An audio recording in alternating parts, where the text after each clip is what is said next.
It started to happen gradually. I would walk into a room and say something, and no one would notice. I would say, "Turn the TV down, please," and nothing would happen. So I would get louder. "Turn the TV down, please." Finally, I would have to go over and turn the TV down myself. And then I started to notice it elsewhere. My husband and I had been at a party for about 3 hours, and I was ready to go. I looked over, and he was talking to a friend from work, and I walked over, and he kept right on talking. He didn't even turn toward me. That's when I started to put it together. He can't see me. I'm invisible. I'm invisible. Then I started to notice it more and more. I would walk my son to school, and his teacher would say, "Jake, who's that with you?" And my son would say, "Nobody." Granted, he's just 5, but nobody? One night, a group of us gathered, and we were celebrating the return of a friend from England. Janice had just taken this fabulous trip, and she was going on and on about the hotel she stayed in. And I was sitting there looking around at the other women at the table. I'd put my makeup on in the car on the way there. I had on an old dress because it was the only thing clean, and I had my unwashed hair pulled up in a banana clip, and I was feeling pretty darn pathetic. And then Janice turned to me, and she said, "I brought you this." It was a book on the great cathedrals of Europe. I didn't understand. And then I read her inscription. She wrote, "With admiration for the greatness of what you are building when no one sees." You can't name the names of the people who built the great cathedrals.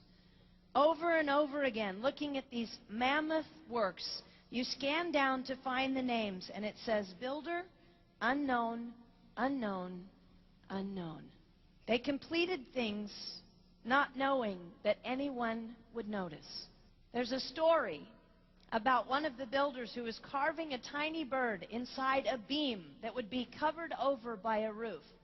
And someone came up to him and said, "Why are you spending so much time on something no one will ever see?" And it's reported that the builder replied, "Because God sees." They trusted that God saw everything. They gave their whole lives for a work, a mammoth work, they would never see finished. They showed up day after day. Some of these cathedrals took over 100 years to build. That was more than one working man's lifetime. Day after day. And they made personal sacrifices for no credit. Showing up at a job they would never see finished, for a building their name would never be on. One writer even goes so far as to say no great cathedrals will ever be built again because so few people are willing to sacrifice to that degree. I closed the book, and it was as if I heard God say, "I see you. You are not invisible to me. No sacrifice is too small for me to notice. I see every cupcake baked, every sequin sewn on, and I smile over every one. I see every tear of disappointment when things don't go the way you want them to go. But remember, you are building a great cathedral. It will not be finished in your lifetime, and sadly, you will never get to live there. But if you build it well, I will."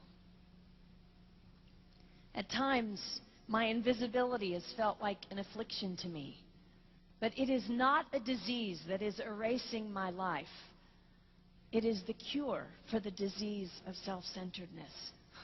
It is the antidote to my own pride. It's okay that they don't see.